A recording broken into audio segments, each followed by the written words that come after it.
Selamat datang di video terbaru saya. Video ini merupakan bagian dari video series yang berdiskusi soal berbagai topik seputar teknologi blockchain dan aset kripto. Video ini diproduksi bekerja sama dengan Akademi Kripto. Nah, sebelum kita masuk ke materi, kita akan baca dulu halaman disclaimer. Berbagai informasi yang disampaikan dalam video ini bukan merupakan ajakan untuk menjual atau membeli instrumen apapun, melainkan untuk tujuan edukasi semata. Termasuk ketika ada penyebutan nama produk, nama merek, nama aset, itu bukan berarti endorsement terhadap produk atau aset tersebut. Nah, materi apa yang akan kita diskusikan kali ini? Node as a service atau node sebagai sebuah layanan. Nah, jadi kalau kita balik kembali ya, atau kita tarik kembali sebenarnya konsep dari blockchain itu kan merupakan layanan yang dilayani oleh banyak node gitu ya. Jadi dia satu jaringan yang tersusun atas banyak node gitu. Jadi network of nodes. Jadi dilayani oleh jaringan atau node-node yang saling terhubung menggunakan jaringan internet gitu ya. Tentu saja. Tapi mereka saling terhubung. Nah, jadi node ini merupakan satu user atau satu peserta utama gitu ya, atau komponen utama di dalam blockchain. Kalau tidak ada node, ya blockchainnya tidak ada. Kalau misalnya hanya ada miner saja, tidak ada node, sebenarnya data yang ada di dalam blockchain tidak bisa diakses. Jadi blockchain dalam artian tidak bisa berjalan atau tidak bisa beroperasi. Karena kebanyakan miner yang modern juga bergantung pada node. Nah, jadi node itu akan menyimpan data blockchain, termasuk data-data transaksi, melakukan verifikasi data transaksi dalam blockchain, kemudian melakukan broadcasting transaction, atau transaksi itu akan di-broadcast ke semua node yang terhubung dalam blockchain tersebut. Jadi betapa penting peran dari node ini, dia menjalankan peran-peran atau hal-hal yang paling penting ya di dalam sebuah ekosistem blockchain. Tugas-tugasnya dia dijalankan oleh node. Kemudian menjalankan satu full node itu memastikan independence dan trust. Jadi tidak hanya light client saja, jadi full node itu harus ada. Tidak hanya satu tapi harusnya banyak. Semakin banyak full node, semakin robust, semakin kuat satu jaringan blockchain tersebut. Nah, masalahnya menjalankan full node itu tidak semudah menjalankan aplikasi biasa. Dia bisa kompleks dan costly atau mahal. Terutama untuk sistem-sistem blockchain yang memang punya kapasitas besar. Kalau Ethereum dia butuhkan beberapa terabyte penyimpanan. Bahkan kalau Solana itu tidak bisa dioperasikan dengan menggunakan komputer biasa, harus komputer berlevel enterprise gitu. Jadi cukup kompleks dan mahal ya. Nah, makanya muncul satu layanan namanya Node as a Service atau NAS. Nah, apa itu NAS? Node as a Service, dia sebenarnya cloud-based computing dia itu. Cloud computing sebenarnya, tapi khusus untuk node. Nah, jadi node itu dia menghosting data-data dalam blockchain. Jadi tidak hanya datanya sebenarnya yang dihosting dalam NAS, tetapi juga dia menyediakan API atau blockchain data. Jadi layanan yang diberikan kepada pengguna dari NAS tadi adalah informasi terkait data blockchain melalui APIs atau dashboard gitu ya. Nah, providernya tugasnya untuk managing setup, maintenance, dan uptime. Ini seperti cloud server lah persis. Atau kalau misalnya Anda familiar dengan web hosting, nah, jadi providernya adalah web hosting. Dia akan menyediakan database, menyediakan storage, untuk menyimpan data, menyimpan file, dan macam-macam. Nah, nanti yang datanya atau data blockchain-nya, transaksinya bisa diakses lewat API atau request. Nah, jadi nanti kita bisa membayar, kalau misalnya kita butuh banyak akses, kita bisa sewa layanan gitu ya, kepada node atau NAS tadi. Kenapa menggunakan NAS? Kenapa tidak menjalankan node sendiri? Tidak perlu hardware atau infrastruktur. Lebih cepat setup dan aksesnya. Kemudian biayanya jauh lebih murah. Kalau misalnya Anda Anda punya wallet, Anda tidak perlu menjalankan full node.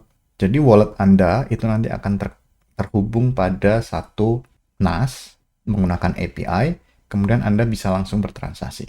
Jadi sebagai pengguna wallet, itu Anda tidak perlu repot-repot menjalankan full node. Atau bahkan di apps.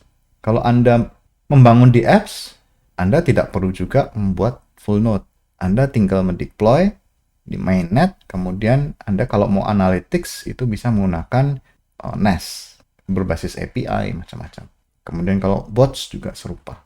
Nah, jadi kalau misalnya sebelum NAS itu biasanya node-node itu butuh koneksi internet yang kuat, kapasitasnya tinggi. Demikian juga dengan storage, kemudian juga CPU-nya juga perlu model yang terbaru. Kemudian technical skill biasanya tidak jalankan menggunakan Windows, minimal Linux. Kemudian bagaimana operasional dari node tadi, bagaimana harus hardening, kemudian harus di-maintain kalau misalnya storage-nya penuh, dan lain sebagainya. Kemudian isu soal resiko soal downtime, kemudian sinkronisasi isu, kemudian kalau data korup seperti apa, kemudian bagaimana kalau chain yang didukung lebih banyak atau banyak sekali yang harus didukung. Ada Bitcoin, ada Ethereum, ada BSC, ada Solana, itu masing-masing kan punya node sendiri. Kalau misalnya tanpa NAS, kemudian kita harus membangun node, itu ya harus mengoperasikan satu persatu. Tidak cukup satu komputer, itu harus banyak komputer. Nah, ini perbandingan antara menggunakan NAS dan self-hosted. Kalau menggunakan self-hosted, setup-nya tinggi, setup time-nya tinggi, kalau NAS cepat. Kemudian technical knowledge-nya perlu, kemudian biayanya tinggi, reliability-nya tergantung pada user setup. Tetapi kontrol terhadap node-nya juga tinggi. Jadi node-nya bisa kita kelola sendiri. Kalau NAS itu kontrolnya sangat terbatas karena kan ini dimiliki oleh si service provider. Tetapi setup-nya minimal atau rendah, kemudian technical knowledge-nya minimal, reliability-nya tinggi karena mereka infrastruktur provider kan. Karena mereka punya expert-expert di bidang itu. Kemudian biayanya juga mestinya lebih efisien. Pay as you go. Jadi kalau tidak dipakai ya tidak perlu bayar. Kalau pakai banyak, bayar banyak. Kalau pakai sedikit, ada juga yang tier gratis. Nah, ini provider yang populer, ada Infura. Mungkin Anda sudah pernah sering mendengar soal Infura. Nah, Infura ini dipakai oleh MetaMask. Nah, MetaMask kan salah satu wallet Ethereum yang terkenal ya. Ada Alchemy. Kalau Anda developer biasanya tahu soal Alchemy. Itu bisa menggunakan sebagai developer tools, analytics. Ada QuickNote. Itu banyak chains yang didukung, Solana, Polygon. Ada Chainstack, ada Anchor. Nah, Anchor ini fokusnya ke decentralized node. Nah, gimana caranya si NAS itu menurunkan entry barrier? Artinya mempermudah orang untuk mengakses data-data di dalam blockchain. Yang pertama, tidak ada biaya server. Tidak ada setup yang terlalu sulit. Tidak perlu instalasi aplikasi, instalasi sistem operasi, kemudian sewa internet, sewa layanan internet, kemudian memastikan bahwa komputer jalan, kemudian harus punya pendingin yang bagus, kemudian listrik, kemudian backup listrik juga. Itu tidak ada kalau NAS. Kemudian kalau Anda satu tim developer yang modalnya cekak atau yang butuh cepat, itu tidak perlu mengerjakan si node sendiri, tidak perlu membangun node sendiri. Jadi langsung terhubung dengan NAS. Jadi kalau misalnya membuat project ya langsung bangun aplikasinya atau projectnya, tinggal di deploy. Kemudian data blockchain itu bisa diakses tanpa harus tahu soal protokolnya. Misalnya data ini bacanya gimana. Kalau misalnya kita membaca blockchain itu kan sebenarnya data mentah yang dibaca. Tapi kalau menggunakan NAS sudah diterjemahkan. Atau misalnya ada API yang basic, tapi kalau dengan NAS biasanya sudah ada platformnya. Tinggal dipilih informasi mana yang mau diambil. Kemudian karena aksesnya jadi mudah, jadi inovasinya bisa dipercepat. Nah, use case apa yang bisa dipakai atau dijalankan menggunakan NAS? Wallet tentu saja. Jadi wallet itu harus terhubung karena wallet itu kan light client, dia harus terhubung dengan full node. Jadi NAS itu menyediakan full node. Jadi saldo, transaksi itu bisa dilayani oleh NAS. Kemudian aplikasi DeFi membaca smart contract, bisa memonitor likuiditas, memonitor transaksi, berapa jumlah aset, berapa jumlah transaksi. Kemudian platform NFT bisa melihat koleksi, kemudian melacak kepemilikan, histori. Kemudian analytics, nah ini yang kebutuhan yang cukup besar ya, banyak volumenya besar. Indexing data dari chain di real time, indexing ya. Kemudian trading bots juga, kalau misalnya butuh akses ke memory pool, kemudian akses terhadap data, misalnya dari decentralized exchange, itu bisa dari trading bot. Kemudian ada resiko juga tentu saja, kalau si NAS-nya dilayani oleh perusahaan tertentu, nah ini ada resiko sentralisasi. Kalau providernya hanya sedikit, ada Infura, kemudian ada Anchor, kemudian ada macam-macam ya. Kalau terlalu sedikit ya biasanya mereka jadi pemain dominan, terlalu dominan gitu ya. Gimana kalau misalnya providernya itu jadi curang, informasi yang diberikan itu salah misalnya. Jadi pengguna tidak punya pilihan lain. Kemudian single point of failure, bagaimana kalau Infura itu macet, nanti walletnya jadi tidak bisa diakses. Kemudian privacy. Nah, provider itu bisa log query kalau misalnya ada satu wallet yang butuh privacy, tapi si wallet kan butuh mengquery berapa saldonya. Ya, artinya data-data terkait wallet tadi dikirim ke provider. Kemudian kontrol terhadap performa dan update itu sangat tidak ada di user akhir. Jadi ini dikontrol oleh si NAS atau NAS provider. Itu jadi masalah kalau misalnya memang ada diketahui ada masalah performa, ya kita sebagai user akhir tidak bisa berbuat apa-apa. Nah, beberapa alternatif dari NAS yang dilayani oleh perusahaan-perusahaan sentralistik itu ada misalnya Depnode dan Pocket Network, itu decentralized NAS.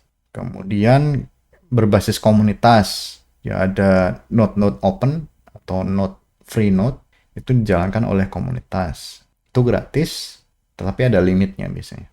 Kemudian cost model, ada beberapa model atau tier ya, biasanya tier ya, atau model ongkosnya seperti apa nih? Ada free tier. Dia kalau misalnya mau wallet biasanya free tier ya. Karena biasanya free tier ini cuman dibatasi cuman beberapa transaksi setiap detik atau setiap menit, cuman bisa beberapa transaksi gitu. Nah, ada juga model misalnya free tier, kemudian ada tier lainnya, misalnya tier enterprise gitu ya. Kemudian ada pay as you go, itu bayar per API call atau per gigabyte.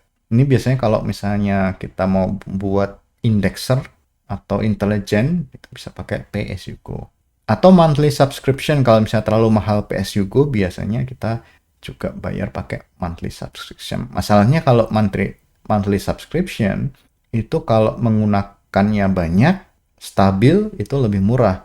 Tapi kalau misalnya tidak stabil, itu lebih mahal ketimbang pay as you go. Misalnya bulan ini banyak, bulan depan sedikit, itu rugi, lebih murah pay as you go. Tapi kalau misalnya stabil, banyak terus gitu ya, itu lebih murah monthly subscription. Kalau misalnya memang sudah skalanya sudah banyak, sudah tinggi, itu harus punya enterprise plan. Artinya service level agreement-nya ada. Jadi si NAS itu harus menyediakan service dengan kualitas sekian gitu ya. Itu harus pakai enterprise plan. Jadi biayanya paling tinggi. Nah, gimana masa depan dari Node as a Service? Jadi kita tahu bahwa makin banyak chain di ekosistem blockchain.